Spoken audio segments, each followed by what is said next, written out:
Coach McGuire. Thank you.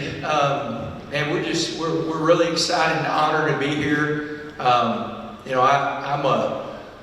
kind of one of those guys like can fanboy really easy over great coaches, and I'm a huge fan of Dan's. I watch a lot of his stuff that he puts out on social media, or anytime there's a press conference. It's kind of one of my. I don't have a lot of hobbies, but that's one. I pay attention to a lot of coaches around the nation, especially the guys that are doing it right. And so we're really honored and excited to play in this game and play against such a great team like Oregon. And so I think it's going to be the best game without a doubt in these quarterfinals. You've got two great teams. We were talking earlier. I mean, it's like looking in a mirror. You've got great defenses. You got explosive offenses. I think both of our offenses probably produced the most explosive plays in college football this year. And so it's going to be a lot of fun tomorrow. We're excited to be here, and we got a big day today. It's our Fast Friday on a Wednesday, and then we'll be ready to go tomorrow. So just thank you for letting us be a part of this. I promise you we'll be ready to go. Coach Lanning.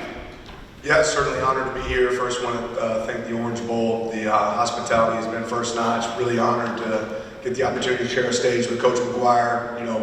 Both of us started off as high school coaches. I'm sure he's very similar to me in the sense that we pinch ourselves every day to get to do what we do and who we do it with. Obviously, Texas Tech has an unbelievable team, and he's right when you watch it. Something we've talked about since we arrived here is our ability to create explosive plays and eliminate explosive plays. When you look at both these teams, they're two of the best in the nation at doing that, creating explosive plays, and certainly two of the best in the nation at eliminating that. So this will be an exciting game. It's certainly an exciting opportunity for us. A lot of these last few weeks for us has been about creating that rhythm that you have as a team. And you heard Coach just say it's Fast Friday. I had somebody text me this morning about it being Wednesday. So what are you talking about? It's Friday.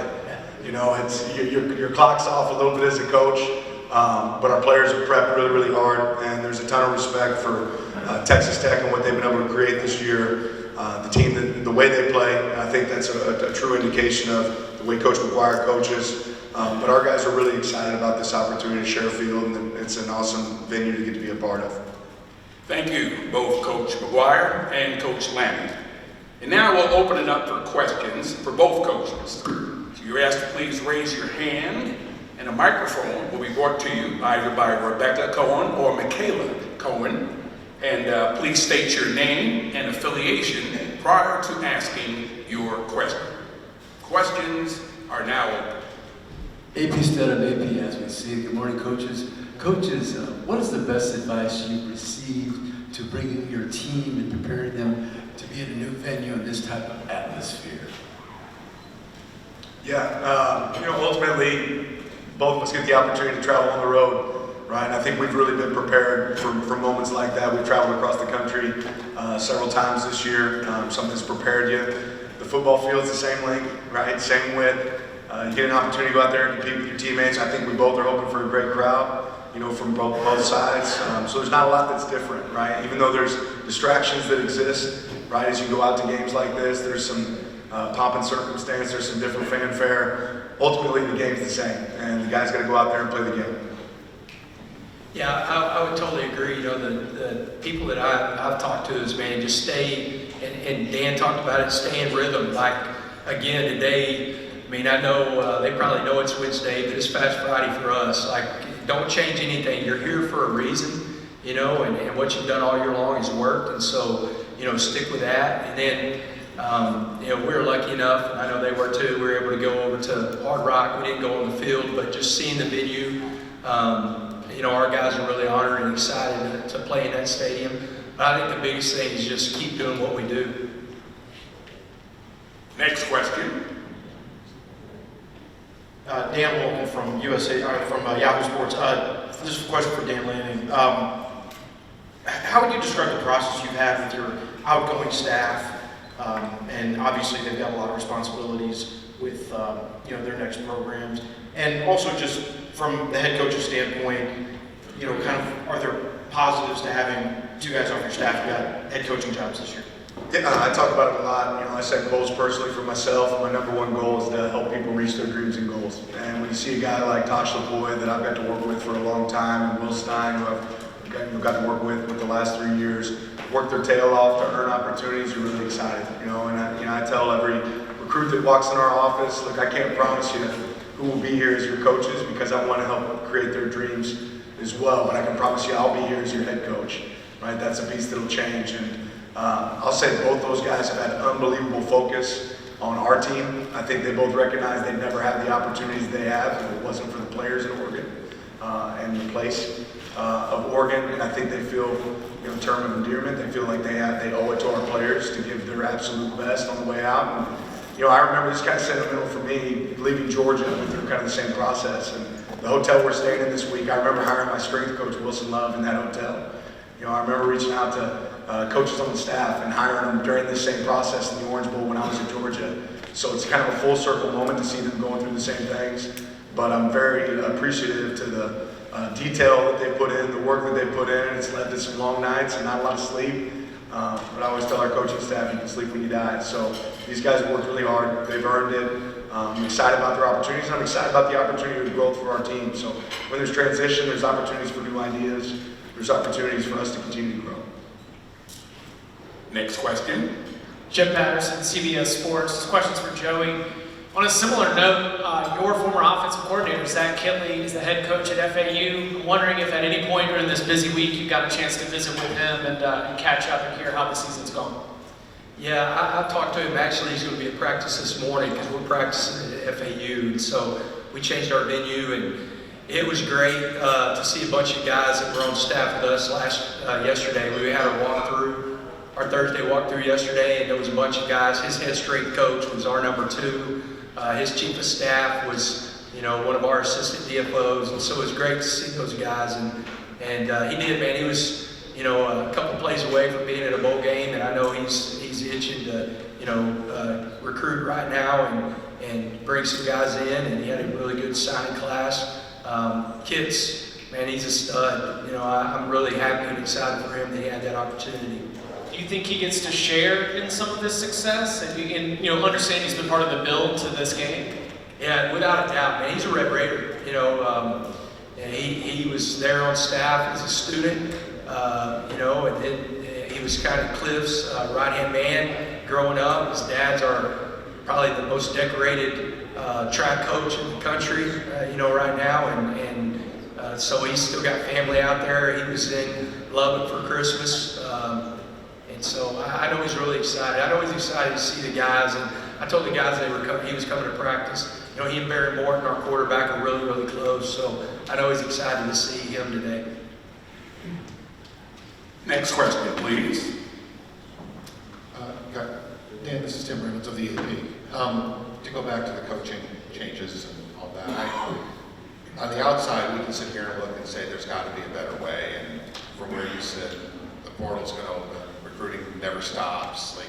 There probably is no better way. But would you rather see a process that might be a bit more streamlined and not allow, at the biggest time of the year, the biggest games of the year, for things to sort of seem so kind of topsy-turvy like they are in so many places right now? Well, I think there's clearly a better way. And I think it really starts with the season moving up and the playoffs not having it. How many days, coach, is it for you between us and your last game? We played December 6th, and I'm 100% with him about moving the. Yeah, ultimately, in my mind, the vision for this should be, every playoff game should be played every single weekend until you finish the season. Ideally, the season, even if it means we start week 0 or you eliminate a bye, the season ends January 1st. This should be the last game. This should be the championship game, and then the portal opens. Then coaches that have to move on to their next opportunities get the opportunity to move to their next opportunities. Certainly, there's some conversation about when high school signing day should be. I think that could go either way because most of us now try to get guys in as mid-year players, and you want them to be able to join your program this semester, which is a challenge. But I think the first really clear indicator of a place that we can make this better is to wrap the season up. Our national championship game this year is January 19th, right? And that's really hard to envision as a coach that's going out and trying to join a new program and start a staff. It's hard for players to understand what continuity looks like and where they're going to be at, and to manage that with visits, the portal, everything else that exists. I think the clear indicator, the clear way to do that is to bump the season up, right, and make sure these playoff games happen a lot faster. And I've got a ton of respect for the NFL, but we're a prep league for the NFL. We do a lot of favors for for the NFL. Right? We're the minor league in a lot of ways, but there's no money paid from the NFL to take care of college football. Right? In that sense, we've given up some of our days, right, to the NFL. And we said, oh, you guys get to have this day, you get to have this day, you get to have this day. Saturday should be sacred for college football, right? And every Saturday through the month of December should belong to to college football, in my opinion.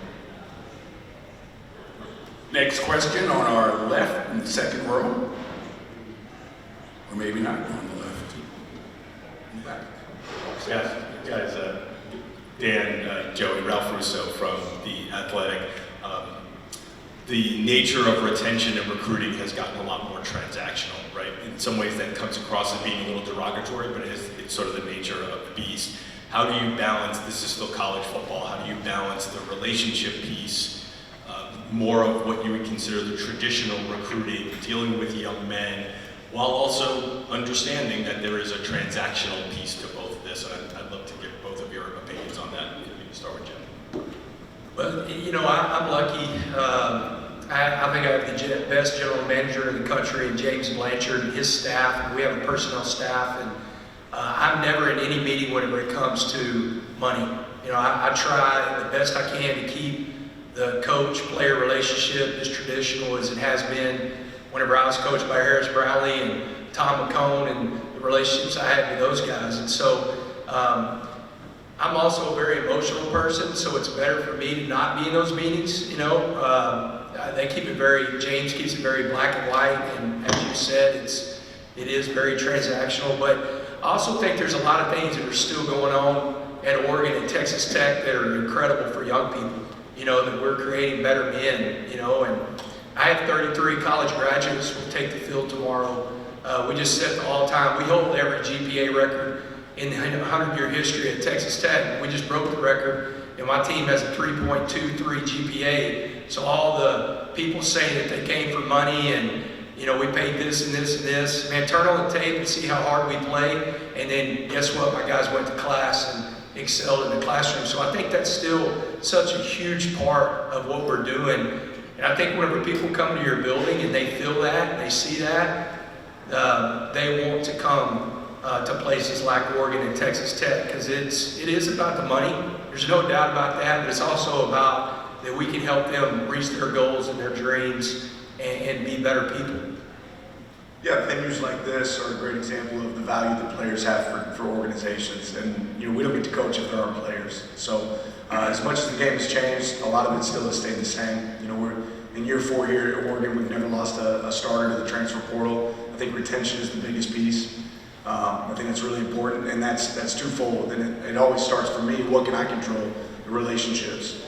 And I want to make sure we have great and strong relationships with our players. A lot of times guys are going to choose to stay for less, right? But we also want to be treated fair. And if they have the opportunity to have success, we want to make sure we're able to maximize that opportunity. And that's not just what a school can give a player, it's the recognition a school can create, it's the story that a school can tell. I think Oregon and Texas Tech have both been elite at that. And then it starts at high school recruiting development. Our team has a lot of freshmen that are contributing this year, right? A lot of guys that have been able to make an impact. And I always say, if you're good enough, you're old enough. When you make an impact, I think stepping out into that water of, okay, I'm going to try this again somewhere else. When you know the known, right? You know what exists in Oregon. You know if you work your tail off, you're going to get an opportunity. I think that can be scary. Even if the dollar, the price tag might be somewhere else, the known of being in a program like Oregon, getting the opportunities that you get, that's something you want to take advantage of. And then that's where you hope the relationship matters. And we've had some really mature kids. These guys have to make really mature decisions that I don't know that I can make when I was their age. I know I'd probably screw it up. And, I'd probably have a dorm room full of natural ice if I was 19 years old. But it's changed, right? And these guys handle really, really tough decisions, and they lean on people, and you hope they get really sound advice. But what warms your heart is the text message you get from a mom about what you've done for my son, from a high school coach, of how you've created confidence in this kid. You hope all those things pay off, and they're able to make mature decisions that are big boy decisions, right? That a lot of these guys don't get faced with, and sometimes that means making a sacrifice and maybe not making as much as you might somewhere else, or being able to maximize your value where you're at. And I think we've had a lot of guys that know maximize their value here. All right, on my left, the second row. Andrea Adelson with ESPN. Joey, you're in the same situation as Dan was last year in terms of being the team that does have the longer layoff, and last year's playoffs didn't work out for the teams that did have the longer layoff. So I'm wondering if you've asked questions of either coaches who are in a similar situation as you are this year, and how you kind of get your team ready to face a team that's already played. Yeah, and, one thing, we've got an old team. We've got a lot of snaps in college football, and I asked them, man, please make me right, because the one thing that, we did do, we needed to buy. Now, everybody that played December 6th, 7 days later, they would have played. We just would have been football banged up. But the guys that I talked to, I talked to Kenny Perry, my special teams coordinator, talked to Sonny Dice whenever they played Michigan that year, some of the stuff that they would have done maybe different. Talked to Kenny, he had to buy last year with Arizona State and some of the stuff they did. So what we tried to do was, add some time where the players were together more events, as a team, because we weren't in school and we weren't on a normal schedule. So we had some more downtime. And then the biggest thing, what we try to do is we do good on good, but we added periods, or there'd be sudden changes in practice. So Howard Sampson saw he was blocking David Bailey or trying to block him from the standpoint of just the speed of the game, because you're not seeing that we're going to have to see tomorrow and try to deal with. And so we try to do stuff like that to try to stay in rhythm. We needed a little bit of rest though too, especially our quarterback. I think he feels really good, and hopefully it shows up tomorrow. Okay, on our right, second row, please. Hi, Bria Maranthus, Oregon Ducks Sports Illustrated.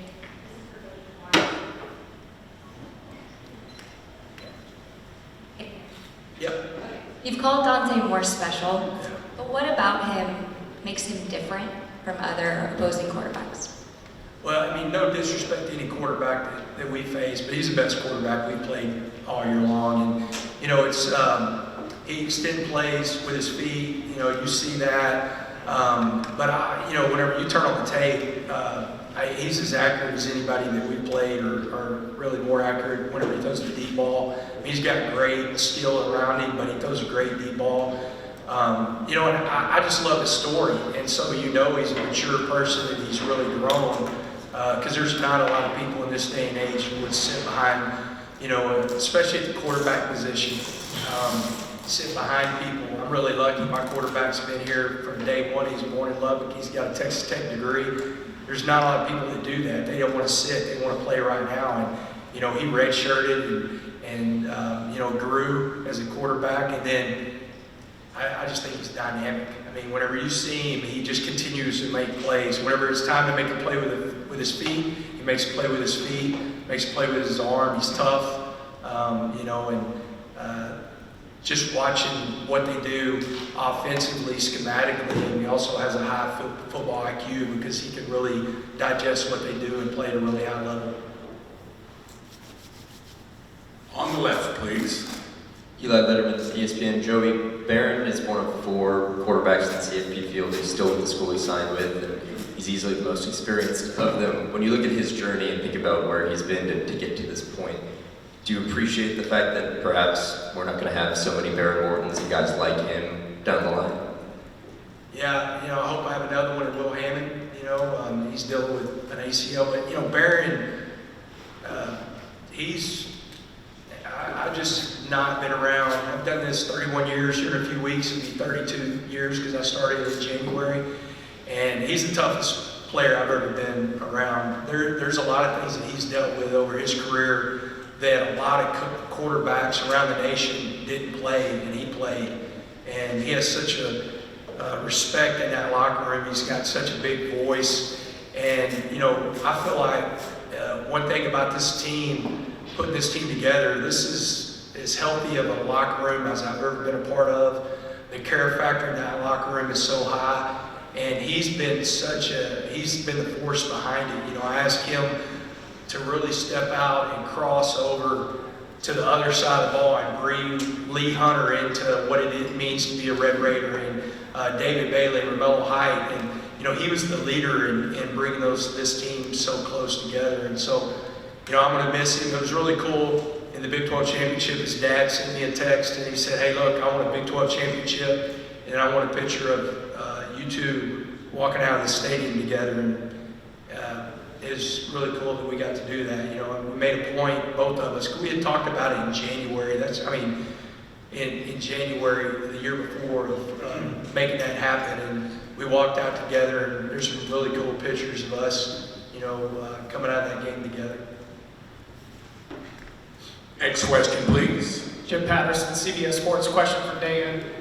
You've talked about strength in numbers with this team, and at the running back position in particular, you've really been able to have some depth. Why do you think that group has been able to excel when it comes to readiness, both Jordan, Dier being ready to go early in their careers, but also within the flow of the game, whenever your number gets called, be ready to step up and perform? Yeah, it starts, probably with the leadership in that room. Coach Samples has done an unbelievable job, but we have a veteran in there with Noah Whittington, and he's worn a lot of hats. He's been injured and came back from injury, but he demands. It's like having another coach at the position there, and he demands that these guys do it the right way.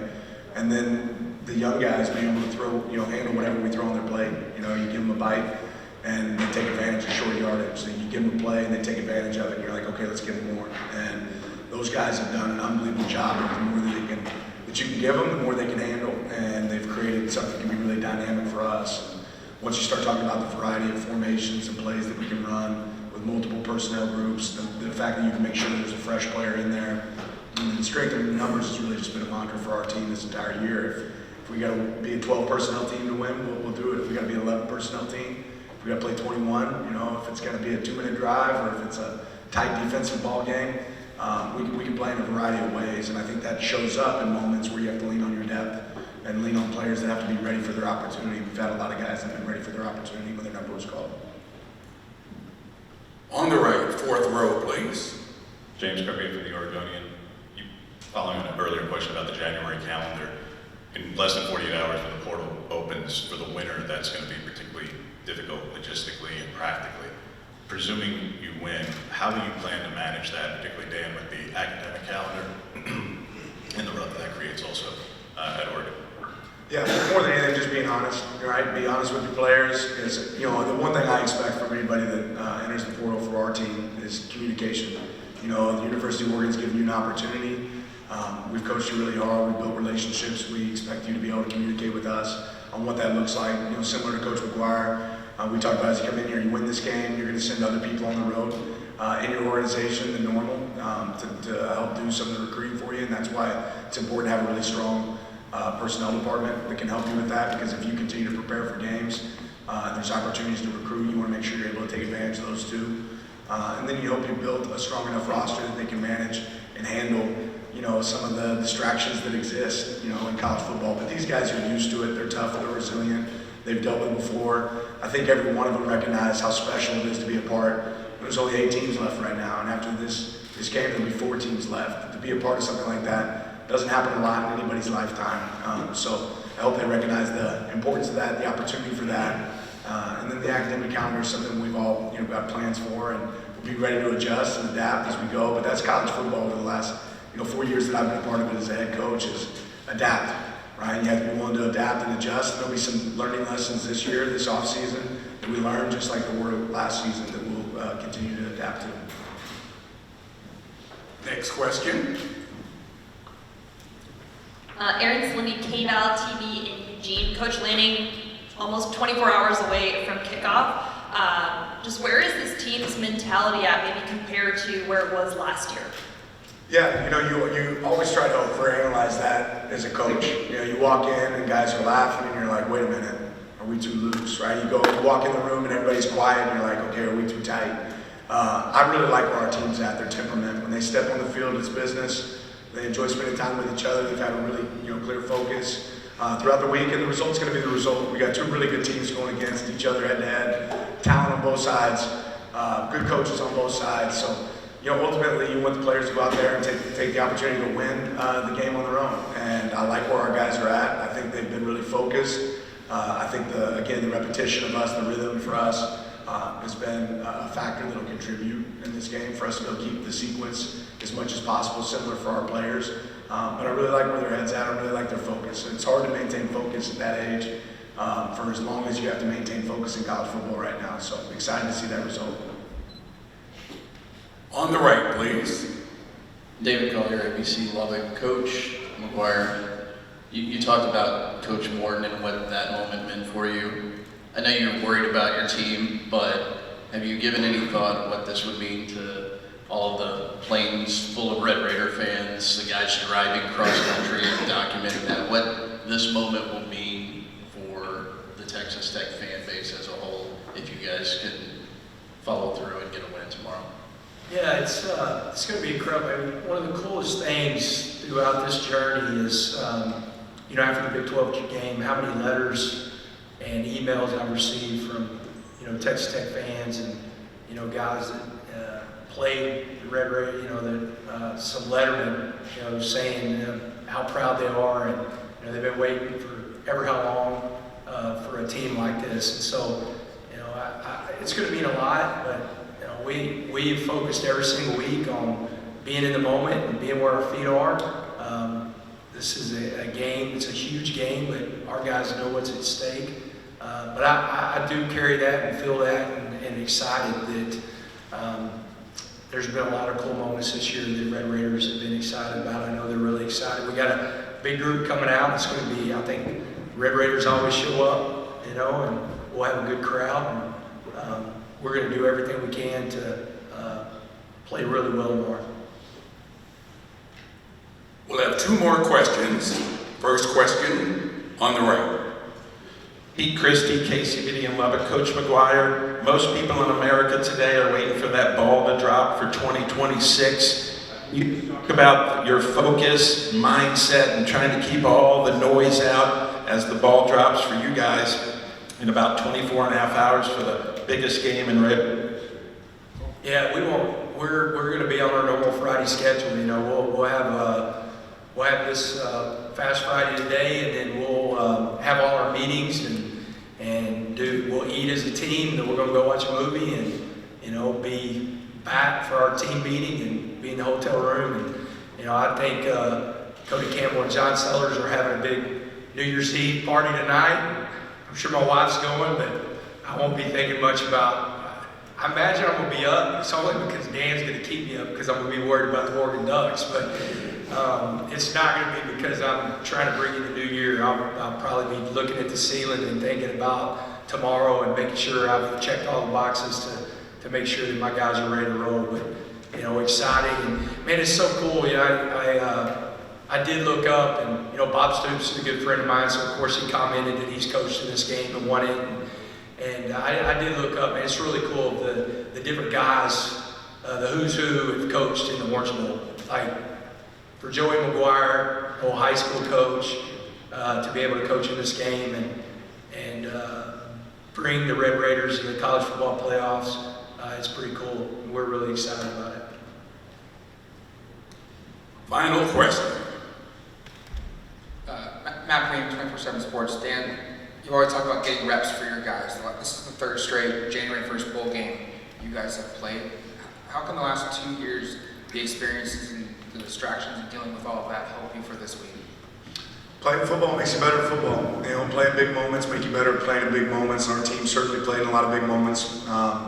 It's funny, man, you don't sit back and really think about what you've been able to accomplish because you're always worried about what's next. But there's this is the winningest group in Oregon history over their 4 years. There's some new faces in there too, some guys that weren't necessarily there for the entire ride, but there's been a standard created, an expectation created, for this group, and now it's about taking the next step. So really excited. We want these guys to lean on their experience and what they know to do. Again, they've prepped really well, and obviously you're playing a great team. At this point, there aren't any bad teams. You're playing great teams from here on out, and really excited about seeing our guys go out there and execute.